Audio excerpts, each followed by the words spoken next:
സച്ചേട്ടാ,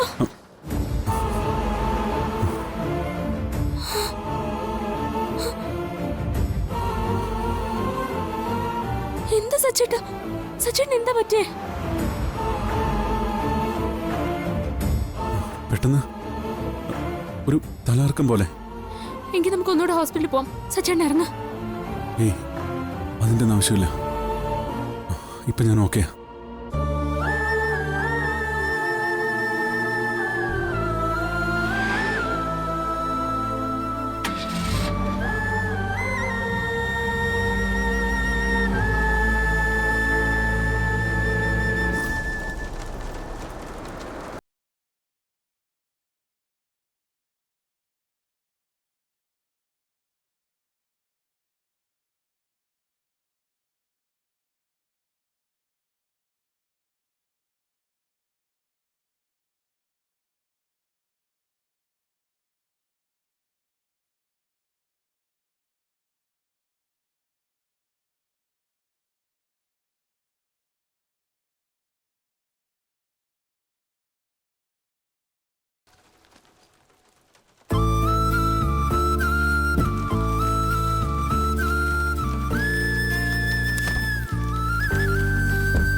ഇറങ്ങ സച്ചേട്ടാ.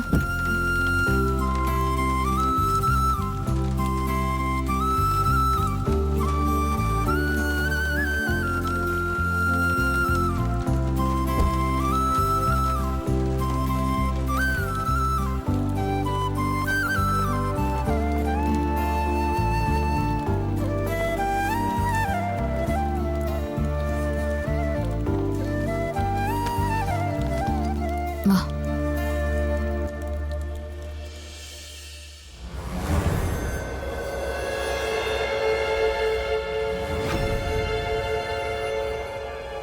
സച്ചി,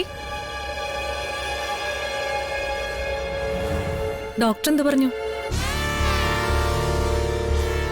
അല്ല, നിങ്ങൾ ഹോസ്പിറ്റലിൽ പോയതല്ലേ? ആ, അതെ. മറ്റു കുഴപ്പങ്ങളൊന്നുമില്ലെന്ന് ഡോക്ടർ പറഞ്ഞു. അത് സന്തോഷമുള്ള കാര്യമാണല്ലോ.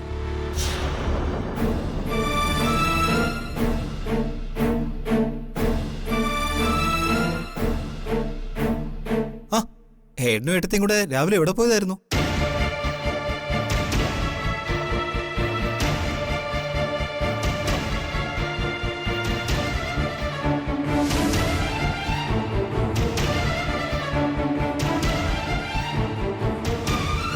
അല്ല, ഏട്ടനത് എന്തു പറ്റി? സച്ചേട്ടൻ എന്തോ തലകറക്കം പോലെ. ഹോസ്പിറ്റലിൽ പോവാന്ന് പറഞ്ഞിട്ട് കേൾക്കുന്നുമില്ല.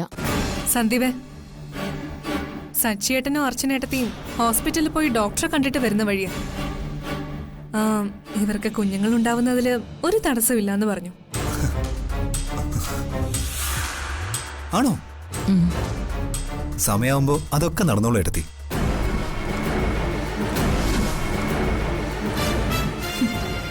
എന്നിട്ട് സന്ദീപിന്റെ കാര്യത്തിൽ കുറച്ച് അഡ്വാൻസ് ആയിരുന്നല്ലോ. അതെ, അതിന് നിനക്കെന്തെങ്കിലും പ്രശ്നമുണ്ടോ?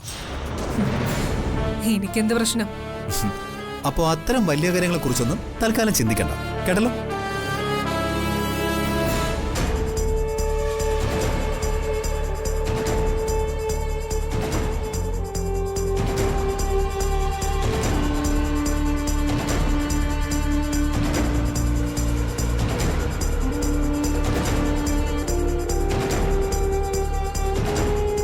ആകാശത്തൂടെ പോകുന്നതിനെ തോട്ടി വെച്ച് പിടിച്ച് സ്വന്തം തലയിലിടുന്ന സ്വഭാവം നിനക്ക് പണ്ടേ ഉണ്ട്.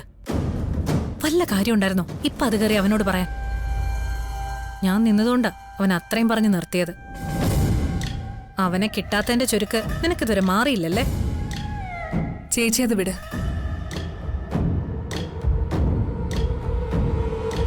നമ്മൾ പ്രതീക്ഷിച്ച പോലൊന്നും അല്ലല്ലോ കാര്യങ്ങളുടെ പോക്ക്. ഇനി ശരിക്കും അവൾക്ക് കുഴപ്പമൊന്നുമില്ലെന്ന് ആ സന്ധ്യ പറഞ്ഞു കാണുമോ? എന്റെ പേടി അതല്ല. ഇനി അത്ഭുത പ്രവൃത്തിയിലൂടെ ഇവള് ഗർഭിണി വല്ലോ ആയാ ഒരു കയറിൽ കെട്ടി തൂങ്ങേണ്ടി വരും നമ്മൾ രണ്ടും. നീ പറഞ്ഞ പോലെ പലർക്കും ഈശ്വര കടാക്ഷം കൊണ്ട് ജീവിതത്തില് അത്ഭുതം സംഭവിച്ച കുഞ്ഞുങ്ങളുണ്ടായിട്ടുണ്ട്. അത് പക്ഷെ അർച്ചനയുടെ ജീവിതത്തിൽ ഇല്ലാന്ന് ഉറപ്പുവരുത്തിയിട്ടാ അവന്തിക അർച്ചനെ സച്ചിക്ക് കെട്ടിച്ചു കൊടുത്തത്. പിന്നെ കുഞ്ഞുങ്ങളുണ്ടാവാൻ തടസ്സമൊന്നും ഇല്ലാന്ന് പറഞ്ഞു എന്നല്ലേ അവരിപ്പോ പറഞ്ഞിട്ട് പോയത്. ഒന്നുകിൽ ഈ വലിയ രഹസ്യം സന്ധ്യയായിട്ട് തന്നെ സച്ചിയിൽ നിന്ന് മറച്ചുവെച്ചു, അവനോട് കള്ളം പറഞ്ഞു. അതല്ലെങ്കിൽ സച്ചിയോട് മാത്രം സന്ധ്യ കാര്യങ്ങൾ പറഞ്ഞു. ഇതിലേതായാലും ആര് മറച്ചുവെക്കാൻ ശ്രമിച്ചാലും ഞാനിത് കുത്തിപ്പൊക്കി എല്ലാവരെയും അറിയിക്കും.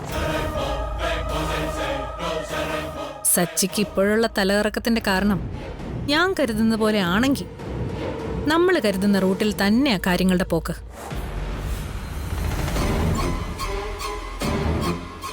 ഇതിനൊക്കെ ഇടയിൽ നമ്മൾ മറന്നുപോയ മറ്റൊരു കാര്യമുണ്ട്, ആതിരയുടെ ഗർഭം. അതിനി എന്താ ചെയ്യേണ്ടത്? എന്ത് ചെയ്യാൻ? പ്രസവത്തിന്റെ തലേ ദിവസം വരെ നശിപ്പിക്കാൻ ശ്രമിക്കണം. അഥവാ അത് നടന്നില്ലെങ്കിലും അവള് പ്രസവിക്കട്ടെ, നല്ലൊരു കുഞ്ഞിനെ തന്നെ. നെല്ലിശ്ശേരിയുടെ അടുത്ത അനന്തരാവകാശിയെ. ജീവിക്കാൻ പാടില്ലാത്തത് എപ്പോഴാണേലും മരിക്കണം. അത് ആതിരയുടെ വയറ്റിനകത്തായാലും ഈ വീടിനകത്തായാലും. ഈശ്വരനായിട്ടത് തീരുമാനിച്ചു വെച്ചേക്കുമ്പോ നമുക്ക് പിന്നെ അതിൽ എന്ത് ചെയ്യാൻ പറ്റും?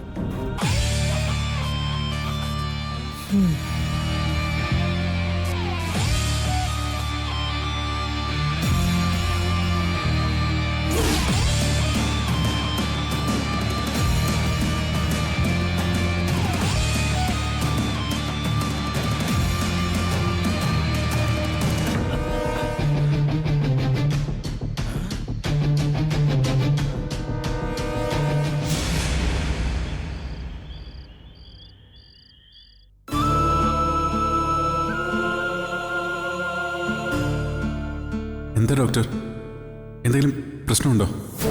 ഉണ്ട്. നിങ്ങളുടെ അമിത ആഗ്രഹവും അതിര് കവിഞ്ഞ പ്രതീക്ഷയും എന്നെ വല്ലാതെ തളർത്തുന്നുണ്ട്. ഡോക്ടർ എന്തൊക്കെയാ പറയുന്നേ? എന്താ പ്രശ്നം? സച്ചി, അത് അർച്ചന ഒരിക്കലും ഗർഭിണിയാവില്ല സച്ചി.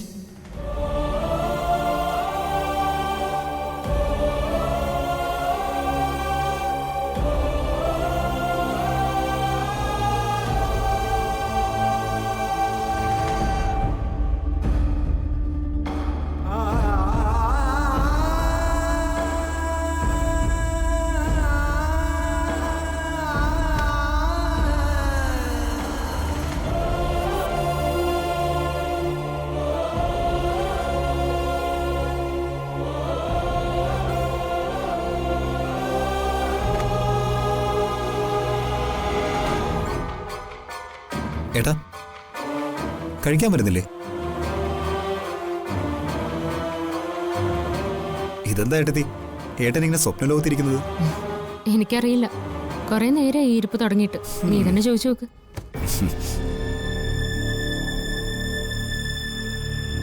ഏട്ടാ, ഇതെന്തൊരു ഇരിപ്പായത്? ഇതിന് മാത്രം എന്താ എത്ര ആലോചന? ഞാനെന്തോ ആലോചിച്ചിരുന്നു പോയി. അതെ, വലുതും കഴിക്കണ്ടേ? ഇനി നമ്മൾ മാത്രമേ ഉള്ളൂ കഴിക്കാൻ. എനിക്ക് വിശപ്പില്ല, നീ പോയി കഴിക്കേ. എങ്കിലും എനിക്കൊരു കമ്പനി താ. ആതിരയോ? ഇത്രയും നേരം എന്നെ പിടിച്ചിരുത്തി കഥയായിരുന്നു. ജനിക്കാൻ പോകുന്ന കുഞ്ഞിനെ ഏത് കോളേജിൽ ചേർക്കണമെന്ന് വരെ പ്ലാൻ ചെയ്തിട്ടാ ഞാനീ വരുന്നത്. എന്റെ ചേട്ടാ, ഗർഭിണിയായ ഭാര്യമാരോട് സംസാരിക്കാതിരിക്കുന്നതാ നല്ലത്. ഏട്ടത്തി ഗർഭിണിയാവുമ്പോഴേ ഏട്ടനും മനസ്സിലായിക്കോളും. പിന്നെ എന്തൊക്കെ പറഞ്ഞാലും അതിലൊരു സുഖമുണ്ട് കേട്ടോ. ജനിക്കാൻ പോകുന്നത് മോളാണോ മോനാണോന്ന് പോലും അറിയാതെ അവർക്കൊരു പേരും കണ്ടുവച്ച് 8-9 മാസം കാത്തിരിക്കുന്ന ആ സുഖം അനുഭവിച്ചാലേ അറിയാൻ പറ്റൂ.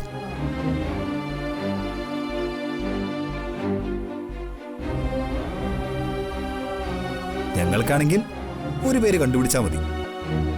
കൈനോട്ടക്കാരൻ പറഞ്ഞത് പ്രകാരമാണെങ്കിൽ നിങ്ങൾക്ക് 2 ആൺകുട്ടികളുടെ പേര് വേണ്ടേ? ലവനും കുശനൊന്നും ഇടാൻ പറ്റൂലല്ലോ. അതെ, സച്ചിയേട്ടന്റെ 2 പേരും എന്റെ ഒരാളും. വലിയ ബഹളായിരിക്കും വീട്ടില്, അല്ലേ ഏട്ടാ?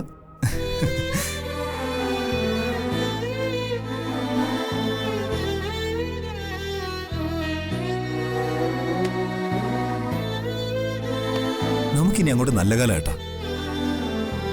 നന്ദേട്ടൻ തിരിച്ചു വന്നു, ആതിരെ ഞാനും ഒരുമിച്ചു. ഇപ്പോതാ ഞങ്ങള് അച്ഛനും അമ്മയും ആവാൻ പോകുന്നു. ഇനി ഏട്ടനും ഏട്ടത്തെയും ഇരട്ട കുട്ടികളുടെ അച്ഛനും അമ്മയും ആവാൻ പോവുക.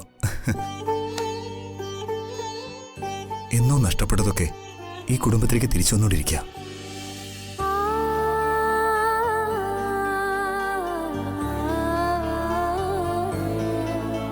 ഇപ്പോ ഞാനും ആതിരെ അനുഭവിക്കുന്ന സന്തോഷമുണ്ടല്ലോ, ഈ മുറിയിൽ അത് നിറഞ്ഞു നിൽക്കണം. നിങ്ങൾക്ക് ഉടനെ ആ ഭാഗ്യം ഉണ്ടാവാൻ ഞാനും പ്രാർത്ഥിക്കുന്നുണ്ട്.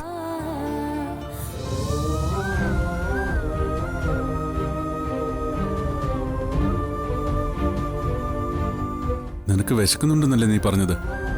നീ വാ, ഞാനിവിടെ അവിടെ വന്നിരിക്കാം.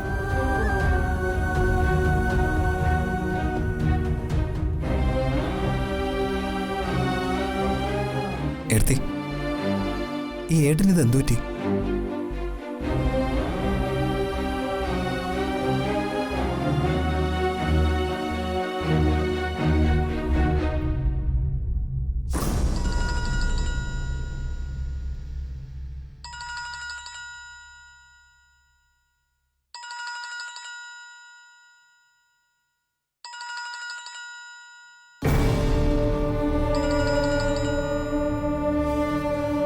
ഹലോ അർച്ചന.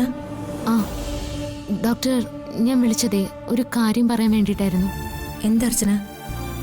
ഇന്ന് ഞാനും സച്ചേട്ടനും കൂടി ഹോസ്പിറ്റലിൽ വന്നപ്പോൾ സച്ചേട്ടനോട് ഡോക്ടർ എന്താ പറഞ്ഞത്? സച്ചേട്ടന് ടെൻഷൻ ആവുന്ന എന്തെങ്കിലും ഡോക്ടർ പറഞ്ഞായിരുന്നോ?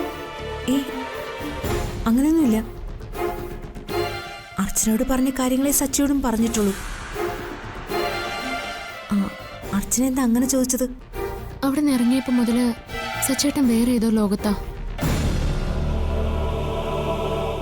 ഒന്നിലൊരു ശ്രദ്ധയില്ല. ചിലപ്പോൾ ഒറ്റയ്ക്ക് എന്തോ ആലോചിച്ച് നിൽക്കുന്ന കാണാം. അങ്ങോട്ട് വന്നപ്പോൾ സന്തോഷമായിട്ട് വന്നത് എന്നോടൊപ്പം. പോയ ആളെ അല്ല തിരിച്ചു വന്നത്. സച്ചേട്ടൻ എന്തോ പറ്റിയിട്ടുണ്ട്. ഞാൻ ചോദിച്ചിട്ടാണെങ്കിൽ ഒന്നും പറയുന്നുമില്ല. രാവിലെ ചെറിയൊരു തലകറക്കം ഉണ്ടായിരുന്നു. ഇനി അതിൻ്റെ ആണോന്നും അറിയില്ല. ചിലപ്പോ അതിൻ്റെ തന്നെയാവും അർച്ചന. സച്ചിയെ സംബന്ധിച്ച് തലയിൽ എപ്പോഴും ബിസിനസ്സും കാര്യങ്ങളും അല്ലേ, അതിൻ്റെയൊക്കെ ടെൻഷൻ കാരണം സംഭവിച്ചതാവും. അർച്ചന വെറുതെ ടെൻഷനൊന്നും ആവണ്ട. നിങ്ങൾക്ക് കുഞ്ഞുങ്ങൾ ഉണ്ടാകുന്നതിന് ഒരു തടസ്സം ഇല്ലെന്നല്ലാതെ ഞാൻ വേറൊന്നും പറഞ്ഞിട്ടില്ല. അർച്ചന നോക്കിക്കോ, ഒന്നുറങ്ങി രാവിലെ ആവുമ്പോൾ എല്ലാം ശരിയാവും. ശരിയാവുമായിരിക്കും അല്ലേ? പിന്നെ ശരിയാവും. എങ്കിൽ പിന്നെ ശരി doctor. Good night. Good night.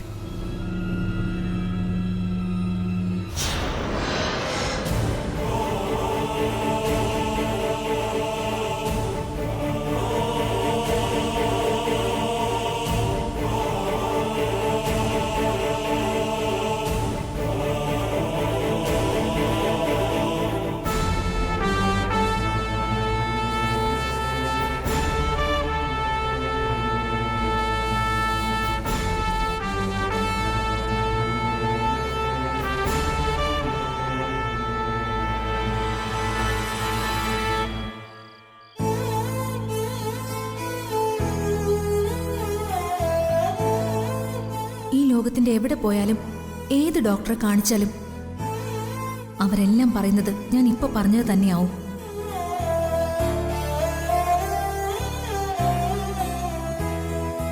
മറ്റു പല കേസുകളെയും പോലെ ഞാൻ ഇതിനെ കാണുന്നില്ല, കാണാനും ആവില്ല.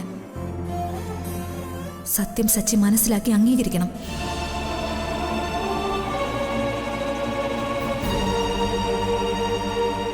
പേഷ്യന്റിനെയും കൈകാര്യം ചെയ്യുന്ന ഡോക്ടർ എന്ന നിലയിൽ എനിക്ക് സച്ചിയോട് ഒന്നേ പറയാനുള്ളൂ. ഈ ഒരു കാരണം കൊണ്ട് പല ദമ്പതികളും പിന്നീട് അകന്നു പോകാനിടയുണ്ട്. അതൊരിക്കലും നിങ്ങൾക്കിടയിൽ ഉണ്ടാവരുത്.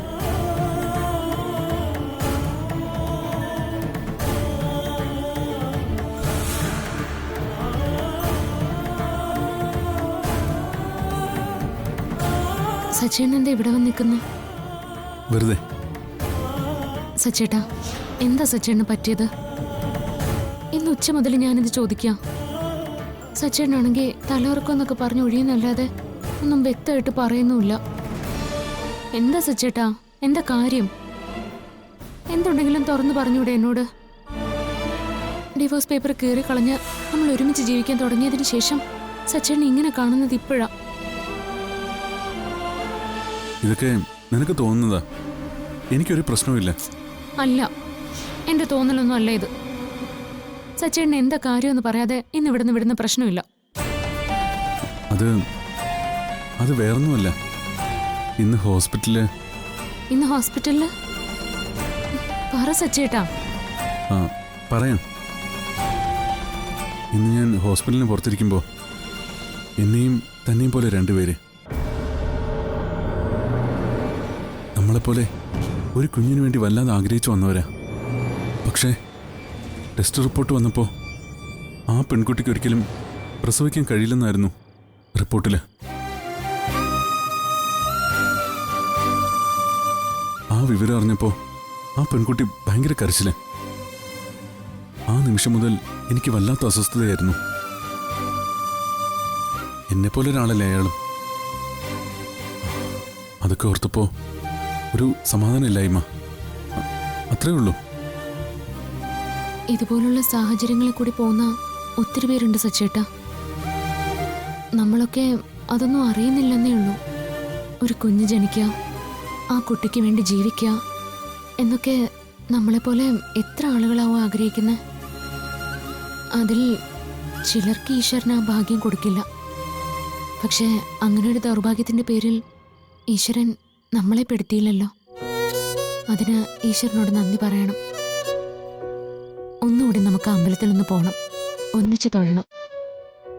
നമുക്ക് ചെക്കപ്പിൽ കുഴപ്പമൊന്നുമില്ലെന്ന് ഡോക്ടർ പറഞ്ഞപ്പോൾ മുതൽ ഞാൻ കരുതിയിരുന്ന കാര്യം അത്. ഞാനും സച്ചേട്ടന് പോയി പ്രാർത്ഥിച്ചപ്പോൾ തന്നെ അതിന് നമുക്ക് അനുകൂലമായിട്ടുള്ള മറുപടി ഈശ്വരൻ തന്നല്ലോ. എത്രയോ പേർക്ക് കിട്ടാത്ത ഭാഗ്യ നമുക്ക് കിട്ടിയത്. അതൊക്കെ ആലോചിച്ചാ സങ്കടപ്പെടാനേ നേരം കാണൂ. സച്ചേട്ടൻ വാ. ആ, അർച്ചന, ഞാൻ ഒരു കാര്യം ചോദിക്കട്ടെ? വെറുതെ ഒന്നും അറിയാനാ. ആ കുഞ്ഞുങ്ങളുണ്ടാവാത്ത പെൺകുട്ടിയുടെയും ആ പയ്യന്റെ അവസ്ഥ നമുക്കായിരുന്നെങ്കിൽ താൻ എന്ത് ചെയ്താനെ? അങ്ങനൊരു സാഹചര്യം വന്നാൽ താൻ എങ്ങനെ പ്രതികരിക്കുമെന്നറിയാൻ വേണ്ടി ചോദിച്ചെന്നേ ഉള്ളൂ. സച്ചേട്ടന്റെ ഏറ്റവും വലിയ ആഗ്രഹമല്ലേ ഒരു കുഞ്ഞ്? ആ, അതെ. അപ്പോ ആ ആഗ്രഹം നിറവേറ്റി തരേണ്ടത് ഞാനും. എനിക്കും അതുപോലെ ഒരു ആഗ്രഹം ഉണ്ടെങ്കിലും ഇക്കാര്യത്തിൽ സച്ചേട്ടന്റെ ആഗ്രഹത്തിന് ഞാൻ പ്രാധാന്യം കൊടുക്കുക. എന്റെ ജീവിതത്തിലാണ് ഈശ്വരൻ ഇങ്ങനെ ഒരു തീരുമാനം എടുത്തതെങ്കിൽ സച്ചേട്ടന്റെ ആഗ്രഹം സാധിച്ചു തരാൻ പറ്റാത്ത കാരണം ഞാൻ എന്റെ ജീവിതം അങ്ങ് അവസാനിപ്പിച്ചേനെ.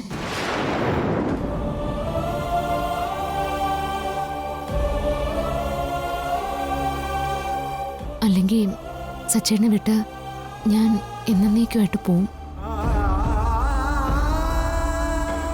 പിന്നീട് ഒരിക്കലും മുമ്പിൽ വരാതെ എവിടെയെങ്കിലും ജീവിക്കുകയും ചെയ്യും. കാരണം സച്ചേട്ടനൊരു കുഞ്ഞെന്നുള്ള സ്വപ്നത്തിന് ഞാൻ തടസ്സമാണെങ്കിൽ ആ തടസ്സം മാറുന്നില്ല നല്ലത്. ആ കുറ്റബോധം കൊണ്ട് എത്ര ദിവസം എനിക്ക് സച്ചേട്ടനോടൊപ്പം തുടരാനാവും?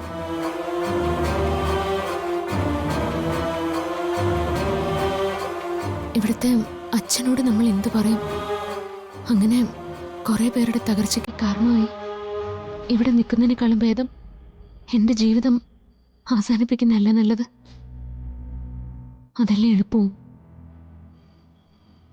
ആ പെൺകുട്ടിയുടെ സ്ഥാനത്ത് ഞാനായിരുന്നെങ്കിൽ എന്താ സംഭവിക്കാന്ന് ഇപ്പൊ സച്ചേട്ടന് ബോധ്യമില്ലേ? ഇനി വെറുതെ അതൊന്നും ആലോചിച്ചോണ്ട് നിൽക്കണ്ട. സച്ചേട്ടൻ വാ.